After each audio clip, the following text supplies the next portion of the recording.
Shri Raju P Nair, ഈ കേരയിൽ പദ്ധതി നടപ്പാക്കാതിരിക്കുന്നതിനെ കുറിച്ച് CPM സംസ്ഥാന സെക്രട്ടറി സംസാരിച്ചപ്പോൾ പറഞ്ഞത് കേന്ദ്രം അനുവാദം നൽകാത്തതുകൊണ്ട് ആ പദ്ധതി നടപ്പായില്ല, അതിന് പിന്നിൽ രാഷ്ട്രീയമുണ്ട് എന്നാണ്. എന്നാൽ RRTS എന്ന് പറയുന്ന ഒരു പദ്ധതി അല്ലെങ്കിൽ അങ്ങനെ ഒരു ആശയം സംസ്ഥാന സർക്കാർ അവതരിപ്പിക്കുമ്പോൾ ശ്രീധരന്റെ അതിവേഗ പാതയെ പിന്തുണച്ച് പ്രതിപക്ഷം സംസാരിക്കുന്നത് ഇരട്ടത്താപ്പാണ് എന്ന വിമർശനമാണ് CPM ഉന്നയിച്ചത്. എങ്ങനെയാണ് ഈ വിമർശനത്തെ കാണുന്നത്? CPM ആദ്യം CPM-ന്റെ ഇരട്ടത്താപ്പ് മാറ്റിയാൽ മതി. അതിവേഗ റെയിൽവേ പാതയുടെ ശ്രീധരന്റെ പ്രപ്പോസലിനെ മുഖ്യമന്ത്രി എന്തിനാണ് കേന്ദ്ര റെയിൽവേ മന്ത്രാലയത്തിന് അയച്ചത് എന്നുള്ളത് ആ ഇരട്ടത്താപ്പൊക്കെ മാറ്റിയാൽ അദ്ദേഹത്തിന് മറുപടി കിട്ടുള്ളൂ. അദ്ദേഹമൊക്കെ പറയുന്നതിന് മറുപടി പറയാൻ തന്നെ വലിയ ദുഷ്കരമായ പണിയാണ്. പിന്നെ ശ്രീ PK ഗോപൻ ഇവിടെ സംസാരിച്ചപ്പോൾ വളരെ വിശദമായിട്ട് അദ്ദേഹം കൂടുതൽ സമയമെടുത്ത് സംസാരിച്ചത് ഈ ഹൈവേ വികസനത്തിൻ്റെ കാര്യത്തെ സംബന്ധിച്ചാണ്. എന്തൊക്കെ പച്ചക്കള്ളമാണ് പറഞ്ഞത്. പക്ഷേ ആ പച്ചക്കള്ളത്തിനിടയ്ക്ക് അദ്ദേഹം ഒരു സത്യം പറഞ്ഞു. സ്ഥലം ഏറ്റെടുക്കുന്നതിന് വേണ്ടി ജനങ്ങൾ പണം കിട്ടാത്തത് കൊണ്ടുള്ള പ്രശ്നമുണ്ടായി. ആ പ്രശ്നം പിന്നീട് പരിഹരിക്കപ്പെട്ടു. എങ്ങനെയാണ് ആ പ്രശ്നം പരിഹരിക്കപ്പെട്ടത്? ആ പ്രശ്നം പരിഹരിക്കപ്പെട്ടത് 2013 കേന്ദ്ര ഗവൺമെൻറ് UPA ഗവൺമെൻറ് ഭൂമി ഏറ്റെടുക്കൽ നിയമം ഭേദഗതി ചെയ്യുകയും ഇത്തരത്തിലുള്ള പ്രോജക്റ്റുകൾ നടപ്പാക്കുമ്പോൾ അവിടെ ഈ മാർക്കറ്റ് വിലയുടെ 3-4 ഇരട്ടി അത് നൽകിക്കൊണ്ട് വേണം ഏറ്റെടുക്കാനെന്നുള്ളത് കേന്ദ്ര നിയമം വ്യവസ്ഥ ചെയ്ത് കഴിഞ്ഞപ്പോൾ 2015 അതിൻ്റെ ചട്ടങ്ങൾ രൂപീകരിക്കപ്പെട്ടപ്പോൾ ഈ മനുഷ്യർക്ക് പണം കൊടുക്കാനുള്ള സാധ്യത തുറന്നു. അങ്ങനെയാണ് നടന്നത്. പിന്നെ കേരളം മാത്രം എന്തോ കൊടുത്തു എന്നൊക്കെ പറയുന്നതൊക്കെ വെറും കള്ളമാണ്. അതൊക്കെ ഇവിടെ രേഖകൾ വേണമെങ്കിൽ പിന്നീട് തരാം. കർണാടക ഉൾപ്പെടെ ഒട്ടേറെ സംസ്ഥാനങ്ങൾ നാഷണൽ ഹൈവേയുടെ വികസനത്തിന് വേണ്ടി പണം കൊടുത്തിട്ടുണ്ട്. അതവിടെ നിൽക്കട്ടെ. പിന്നെ അദ്ദേഹം പറയുന്നത് രാഷ്ട്രീയ ഇച്ഛാശക്തി, 30 മീറ്ററിൽ നിന്ന് 60 മീറ്റർ ആക്കാൻ വേണ്ടിയിട്ടുണ്ടായിരുന്ന രാഷ്ട്രീയ ഇച്ഛാശക്തി ഒക്കെ പറഞ്ഞു. ഞാനൊരു ഇച്ഛാശക്തി നിങ്ങളൊന്ന് കേൾപ്പിക്കാം. ഇപ്പോൾ എല്ലാവരും 30 മീറ്റർ യാതൊരു കാരണവശാലും കൂട്ടരുത്.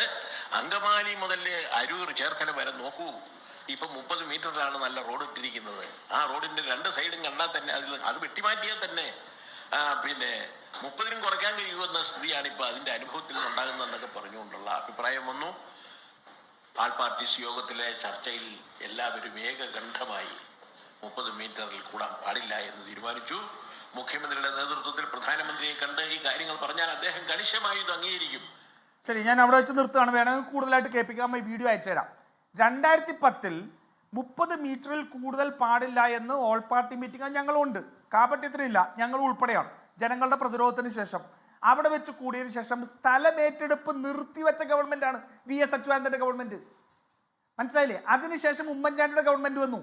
ഉമ്മൻചാണ്ടിയുടെ ഗവൺമെൻറ് കേന്ദ്ര മന്ത്രിസഭയുമായി കേന്ദ്ര സർക്കാരുമായി ചർച്ച ചെയ്തു. അവരൊരു കാരണവശാലും 45 മീറ്ററിന് താഴത്തേക്ക് പോകില്ല എന്നുള്ള നിലപാടെടുത്തോണ്ട് 45 മീറ്ററിൽ ആ റോഡുകൾ നിർമ്മിക്കാൻ വേണ്ടി ഉമ്മൻചാണ്ടി ഗവൺമെൻറ് തീരുമാനമെടുത്തു. അന്ന് 45 മീറ്ററിൽ റോഡ് നിർമ്മിക്കാൻ വേണ്ടി തീരുമാനമെടുത്തപ്പോൾ അതിനെതിരെ സമരം ചെയ്തത് CPM ആണ്. 30 മീറ്ററിൽ കൂടാൻ പാടില്ല. PK ഗോപൻ എന്തൊരു മനോഹരമായിട്ടാണ് ഇന്ന് നടുക്ക് പൂന്തോട്ടം ഉണ്ടാവുമായിരുന്നു, അല്ലെങ്കിൽ മറ്റേ സൈഡിൽ ഇതുണ്ടാവുമായിരുന്നു എന്നൊക്കെ പറയുന്നത്. 30 മീറ്ററിൽ കൂടുതൽ കൂടാൻ പാടില്ല എന്ന് പറഞ്ഞ് 45 മീറ്ററിൽ റോഡ് നിർമ്മിക്കാൻ തീരുമാനമെടുത്ത ഉമ്മൻചാണ്ടിയെ ഇവർ സമരത്തിൽ ചെയ്തവരാണിവർ. ഈ കേരളത്തിലെ നിയമസഭയിൽ വരെ ഉണ്ടായിരുന്നില്ലേ? PK ഗോപൻ കള്ളം പറയുകയാണോ വസ്തുത അറിയാതെ പറയുകയാണോ എന്ന് എനിക്കറിയില്ല. എന്തായാലും ഈ വാദം പലരും ഇതിനകത്ത് മുമ്പ് വെച്ചിട്ട് തെളിവുകളോടുകൂടി ആ വാദങ്ങളെല്ലാം തള്ളിക്കളഞ്ഞ ചർച്ചകളുണ്ട്. PK ഗോപൻ ആ ചർച്ചയെ കൊണ്ടെടുത്ത് കേൾക്കണം എന്നുള്ളൊരു അഭ്യർത്ഥന എനിക്കുണ്ട്.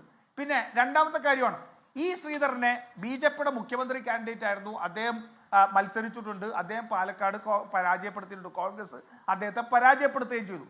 അത് രാഷ്ട്രീയം കഴിഞ്ഞാൽ ശ്രീധരനെ അതിനപ്പുറം ഒരു എഞ്ചിനീയറിംഗ് എക്സ്പേർട്ടായിട്ടാണ് നമ്മൾ കാണുന്നത്, ഇല്ലേ?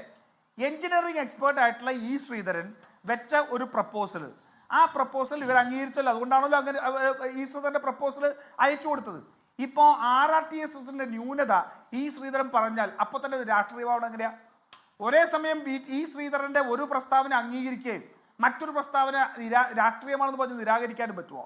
ഇനി ചോദിച്ചല്ലോ, RRTSനെ സംബന്ധിച്ച് എന്താണ് പദ്ധതി, എന്ത് പദ്ധതി എന്നുള്ളത് നിങ്ങൾക്ക് പറയാൻ പറ്റിയിട്ടുണ്ടോ? എത്ര രൂപ ചെലവാകും എന്ന് നിങ്ങൾക്ക് പറയാൻ പറ്റിയിട്ടുണ്ടോ? നിങ്ങൾക്ക് ഇതിൻ്റെ പാസഞ്ചർ ട്രാഫിക്കിൻ്റെ ഐഡിയ നിങ്ങളുടെ കയ്യിലുണ്ടോ? എങ്ങനെ ഇത് എക്കണോമിക്കലി ഫീസിബിൾ ആക്കും എന്ന് ഉണ്ടോ? നേരത്തോട് ചോദിച്ചാൽ എത്ര ഭൂമി ഏറ്റെടുക്കേണ്ടി വരും എന്നുണ്ടോ? അലൈൻമെൻറ്റ് ഏതാണ് അറിയോ? ഇതൊന്നും അറിയാതെ ഒരു പദ്ധതി തട്ടിക്കൂട്ട് പദ്ധതിയുമായിട്ട് ഇലക്ഷനിന് 1 മാസം പോലും ഇല്ലാത്ത പോന്നിട്ട് ഇത്തരത്തിലുള്ള കഥകൾ ഉണ്ടാക്കുന്ന ചർച്ചകൾ ഉണ്ടാക്കുന്നത് ഈ മറ്റു പല വിഷയങ്ങളും ചർച്ച ചെയ്യാതിരിക്കാൻ വേണ്ടിയിട്ടാണ്.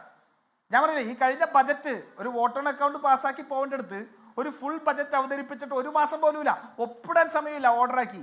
ആ സമയത്ത് ഒരു ഫുൾ ബജറ്റ് നടത്തിയത് എന്തിനായിരുന്നു? ജനങ്ങളെ കബളിപ്പിക്കാൻ വേണ്ടിയാണ്.